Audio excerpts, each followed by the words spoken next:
What's up guys, Nintenjoel here once again, and it is time for another pickup video already. Holy crap, I've been firing off a lot of these. I think import gaming has helped a lot because a lot of the imports that I'm after are just fairly cheap. I hate to say it, but they're pretty cheap. Famicom and Super Famicom imports can be pretty inexpensive, so it's kind of nice, and I've been getting a lot of those. Plus, I've been doing a lot of trades.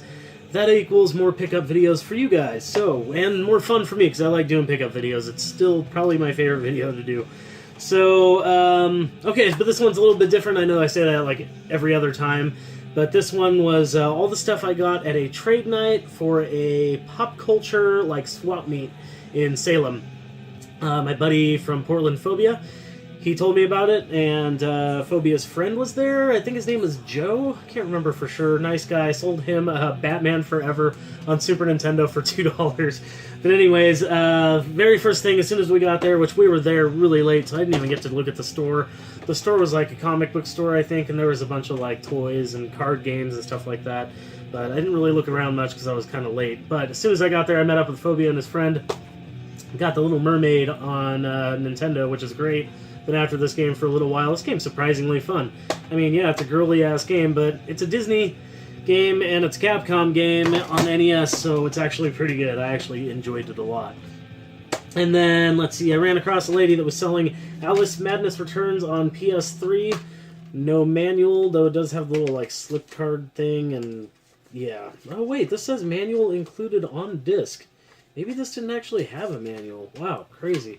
Anyways, she wanted like $8 for this, and then I thought I didn't have a manual, so I asked for $5, and she took it to, or no, I think she was asking 10, and I said something like 7 or 8, and then I realized I didn't have a manual, and then she was like, oh, I'll give it to you for $5. I was like, okay, so apparently that's a score, I don't know, but my buddy Eric was telling me this is kind of an uncommon game. I've been after it for a while. I know it's kind of uncommon, but apparently it's fairly hard to find. Okay, so here's some crazy shit. I got this from a dude named K, spelled K-E, and he's part of the Portland Retro Gamer group, and yeah, I know a few of those guys. I mean, I'm more involved in the Southern Oregon Retro Gamer group because I made that one, but I am a little bit involved at the Portland scene and the Northern Retro scene, but anyways, he was there, and he had this Action Replay Plus, which is really freaking cool. I traded him a really expensive Dreamcast game for this. It was disc only of Mars Matrix. And basically what the Sega Saturn Action Replay Plus does is it not only gives you more memory, so you can save more games and stuff, but you can also play burned, backed up games, and you can also play imports on this. So this is a very handy device to have. Price tag says $56 on it, so I scored on that. Of course, the game I traded was super expensive. But it wasn't disc only, but he kicked down one game to me. That is Return Fire. I've got the hiccups from drinking beer. I better cure it the same way I always do, by drinking more beer. Okay, so this, I guess, is a 3DO game, but somehow they put it on Saturn, and it's a burned copy, super high quality label, like super shiny. And yeah, it's like some kind of strategy military game. I started playing it, and it was pretty darn cool, and it works just fine with the Action Replay Plus, so that's awesome. And then what came with the Action Replay Plus, part of the trade that I did with him, was Shining Force 3. Now you guys are probably saying, why the hell did you get that? You just got an actual official copy on Sega CD. Well, or I mean on Sega Saturn. I got this because this has apparently a bunch of different scenarios. There's not just the one disc, but there's 2, there's 3, and then there's this one that's a premium disc. I'm not exactly sure what all these have on it, but it's done by the Shining Force 3 Translation Project. The discs are all super nice and shiny. It's got a nice cover to it, and I tried this today and it works just fine. So, really cool, crazy thing to get. Not anything I was really looking for or expecting to get, but definitely something cool as shit. Couldn't pass on it at all. Okay, and then the last thing, not the last thing, the last set of things, we've got 12 Famicom games here. I cannot remember the guy's name that sold these to me. He had a box of them, though. Maybe his name was Dave. I think his name might have been Dave or David. Not really positive, though. Was given good deals. He was basically giving flat rate on the carts, and if you bought a certain amount, you get like a certain percent off, or like a certain, it was like $4 each, or like 3 for 10, or I don't remember exactly what it was, but I just started picking up a handful of carts, and one of the first ones I picked up was one that I thought was fairly uncommon, but I wasn't positive, but was fairly sure, so I picked that one up real quick, and then I just kept seeing a bunch more that I wanted, and I ended up with a stack of them. At one point, I even asked how much he wanted for the box, but it was too much. I didn't have enough for it. It was a good deal, but I didn't have enough for it. But anyways, I got 12 cartridges, and it was funny. A bunch of people were just digging through the Famicom carts. Okay, so first of all, let's knock out some of these harder to pronounce ones. Maybe not this first one as much, but this one, there's two that I got kind of duds. This one, which is just Shanghai 2. I don't know if there's a difference between Shanghai and Mahjong, but it looks like the same type of game. I don't know anything about Japanese puzzle games, but it's a Japanese puzzle game. So nothing super special there, just really like the art, and yeah, kind of failed on that one. Kind of failed on this one too. This one is called Shogoku Sensai Jutsu. And the cover just looked cool. Picked it up, and it turns out to be something where this dude's just asking you a ton of questions. I looked up footage online, and it's maybe got some like dating sims aspects to it. I'm not really positive, but definitely struck out on that one. There's no translation for it that I can find, and it just seems like a weird game. But the other 10 were all pretty darn good stuff, for the most part. This one is called Hinotori Houo Hen Gao no Boken. Sorry about my horrible translation or pronunciation. I've never tried to really pronounce Japanese titles before. But Hinotori. This is a cool game. It's a game where a dude runs around platforming and side-scrolling style and can like make blocks and like apply these blocks places so you can climb up on objects and stuff and use them against enemies, and it's actually really fun. I actually paid for this one separately. This is one I got at the last minute just because the cover was so cool, and it seems pretty cool. It seems like a neat platformer. Okay, and then this is one of the SD games. This is SD Hero Sokusen Tausei Aku no Gundam, and this game seemed pretty fun. It's a side-scrolling, you know, platforming type game, but really freaking hard, like ridiculously hard. I had a hard time with this game. In fact, I haven't played it since because it frustrated me so much. There was one more game that was like that too. It was just so insanely hard. I really didn't pick it up much. And then Wagon Land, right? Yeah, Wagon Land is what this one's called. I actually remembered this name when I saw this cartridge and was excited to get it. It's not expensive or anything. Most of these are cheapo. But still a fun game. A fun, you know, side-scrolling platforming game with a little green dinosaur. No, not Yoshi. But he, like, yells words at enemies, and as you, like, upgrade him, his yells become longer. So it's, like, bigger firepower, and it's a lot of fun. It's actually a really fun game. Actually, a really good game. Really good game. Okay, so, let's see. Then we got Sky Destroyer. If you don't know what that was from, go watch the Game Chasers. Sky Destroyer, Taito. I thought for sure this was going to be Sky Shark for Nintendo, and it is not. It is not the same game at all. Sky Shark is overhead shooter. This is like a third-person perspective, like behind your aircraft, and it's fairly fun. I like the Taito cartridge. I like how it says Taito. But I have to admit that these cartridges seem a little cheaper than the other ones do for some freaking reason. The Taito one specifically. Okay, here's the other game that pissed me off horribly. Mapi. I was super excited to get this game. I love the ones with the end labels too.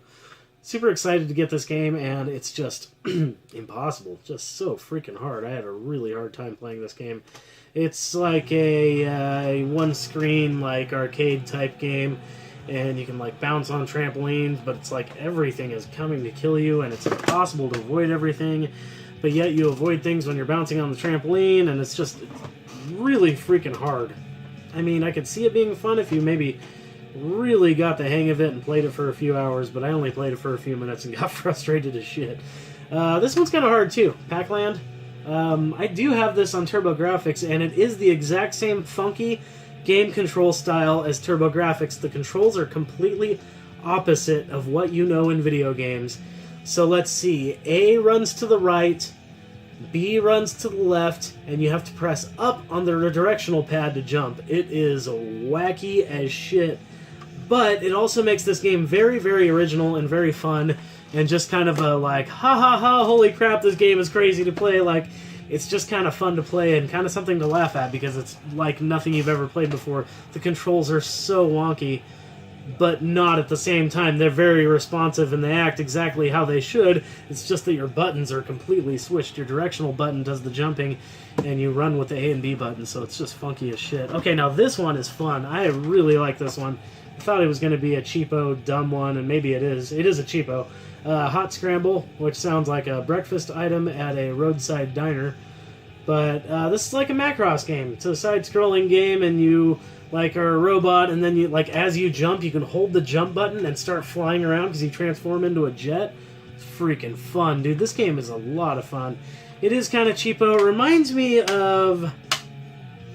It's either Thexter or Xarian. I can't remember which one it is, but there's a game very similar in style to this that Lord Carnage has covered before that he really loves. I can't remember which of those two it is, but Hot Scramble is very similar to one of those, and it's very fun. I like it a lot. Plus, this cartridge is just badass. It looks completely different from other Famicom cartridges, and it's just rad. I'm wondering if all the Bandai ones are like that. Definitely a score. This is another one where I looked in the box and was just like... There were two games I looked in the box and were just like, I need these. Definitely know I need these.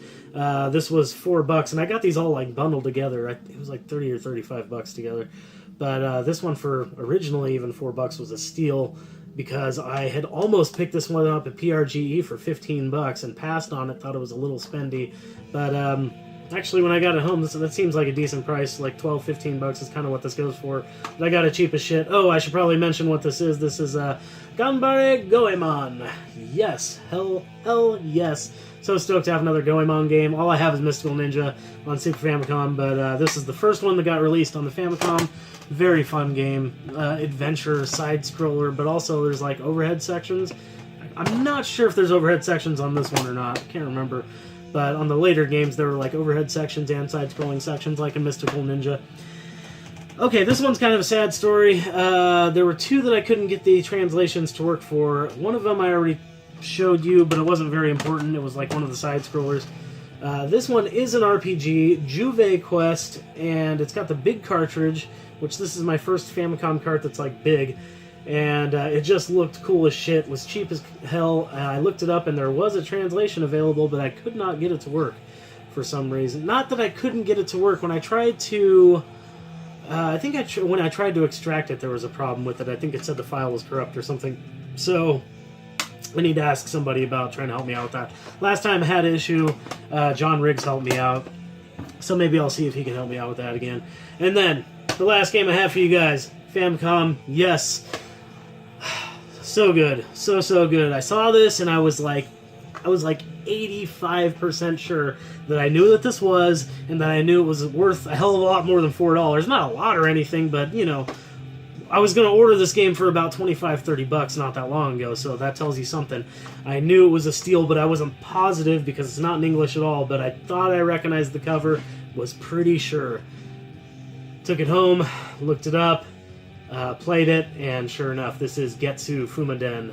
Yes, hell yes. Side-scrolling RPG, reminiscent of like Zelda 2 or Battle of Olympus or like Ys 3 or something like that, but it's also got like an overhead world map and you can talk to people, and there's random encounters on the world map just like Zelda 2 where it goes into a side-scrolling mode with the enemies, and the music is to die for. And if you want to know more about this game, go check out my buddy Mosley's channel, Drunken Master Studios, and he did a video on Getsu Fuumaden, and it's very, very good. I'll actually leave a link to that video in the description below. Wow, I said that perfectly that time. But yeah, Getsu Fuumaden. If you want a good Famicom game that's fairly uncommon, this is one that you have to get. It is scratched to hell back here, like actually on the cart. That kind of sucks. But other than that, it's not in too bad a shape. It's got some little like dots and dings on the cover. Of course, it's one of the ones in the worst shape. But for $4, or I think it ended up being like $3 after I bundled it all, this was a steal and something I was not expecting to find in the wild anytime soon. And yes, I consider a swap meet in the wild, because it was just a box of Famicom games. There was literally sports titles mixed with platformers and mahjong games and tons of baseball games, and then bam, Getsu Fuumaden. There it was. Not even probably, this was my most wanted Famicom import, so stoked to have that. Thank you very much. I think your name was Dave. he made a lot of money. He got a lot of imports fired out, man. The dude that I got the Saturn stuff from, I was insanely jealous. Got one game I was after, which has the funny title of Milk and Nuts. If you've never seen the review for Milk and Nuts, done by Lord Carnage, another mention of him today, go check that out. Very good review, and just looks like a fun game. But that K guy got Milk and Nuts, and he got like Tetris Plus and a bunch of games. So we both scored. We just got piles of Famicom games, and I think Phobia even ended up with a few Famicom games, and I think maybe even Eric did too. So it was just everybody like swarming this box, and I got the best one. I gotta say, I'm pretty sure I got the best one. That is freaking amazing. I'm so stoked about that. So there you go. That's what trade nights are all about. Getting cool stuff, getting rid of stuff that's cool of yours, trying to get better stuff. That's what getting rid of that disc only was all about. Getting this and the Action Replay Plus. This is craziness right here. I was not expecting to get anything like that at all. And getting this many Famicom games, that's pretty crazy. Yeah, that's just nuts. I was not expecting that at all. So yeah, there you go. Let me know in the comments what you think of that. Any Famicom games that you're after that I got, or have you tried this? Have you tried to play imports with it? I haven't tried imports yet. Sega Saturn imports are crazy expensive, so we'll see if I can even get any of those. But let me know what you think of that. Leave me a comment below. Subscribe, like, all that happy horse shit. I would appreciate it. Thank you very much for watching. Thank you to the guys that organized the trade night. It was very much fun, and thank you to everybody that I got good deals from. You guys rock. Keep rocking the retro games.